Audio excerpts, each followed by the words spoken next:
Hello everyone, সবাই কেমন আছো? আজ কিন্তু আমাদের গ্রামে শীতলা মায়ের পুজো। মা বরতেশ্বরী শীতলা মাতার আজকে পুজো। দেখো, গ্রামের সমস্ত মানুষ কিন্তু এখানে পুজো দিয়ে গেছে। সেই সকাল থেকে পুজো দিয়ে যাওয়া হয়, তারপর সন্ধেবেলা এই প্রসাদগুলো কিন্তু সবার হাতে হাতে দেওয়া হয়, মানে যার যার নামে পুজো দেওয়া হয়। আর এই বছরের একটা দিন মানে গ্রামের সবাই মিলে একত্রিত হয়, যাদেরকে হয়তো কোনোদিন দেখিনি না। আমাদের গ্রামটা অনেক বড়, আমি অনেককেই চিনি না এই গ্রামের মধ্যে, কিন্তু সবাইকে তখন এই একটা দিনেই সবাই একত্রিত হয়। কত ভালো লাগে না? সবাই মিলে গল্প গুজব আনন্দ।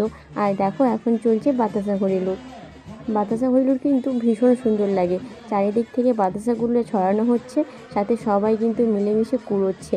আর আমি কুড়োবো কি, একটা চেয়ারের মধ্যে এসে পড়েছে মিনিমাম 250 গ্রামের মতো বাতাসা। মনে হচ্ছে ওপর থেকে শিলা বৃষ্টি পড়ছে। কার কার পছন্দ বলো তো এরকম বাতাসা ঘড়ি লুট দেখতে?